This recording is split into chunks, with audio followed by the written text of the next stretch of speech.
Eto mga lodi, panoorin natin si Ate na kumanta po sa mall mga idol. Grabe, napalingon ang mga customer mga idol. Ang nagsha-shopping sa mall, grabe, ang galing. Ang lupit ng boses. Let's go, panoorin natin mga idol dito sa video ni Kilawa.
Ginalingan talaga.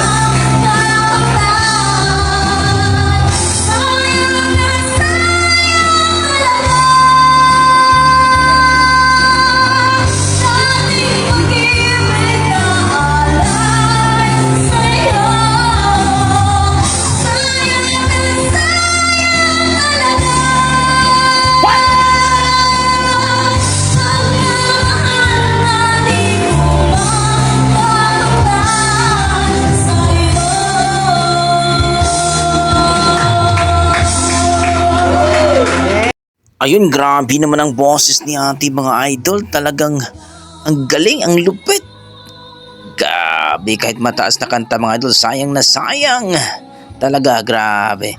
Napalingon talaga ang mga tao sa mall mga idol. Sana all. Yung nakaupo, nako, mukhang i-inlove na itong dalawa mga idol. Grabe, ang sarap, ang ganda.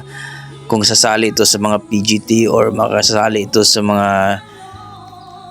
tawag ng tanghalan mga idol, sigurado mananalo to. Grabe, ang galing. Ang taas ng boses at talagang mukhang singer talaga ito mga idol oh. Grabe si Ate. Inupuan lang, ang sayang na sayang talaga. Ang galing.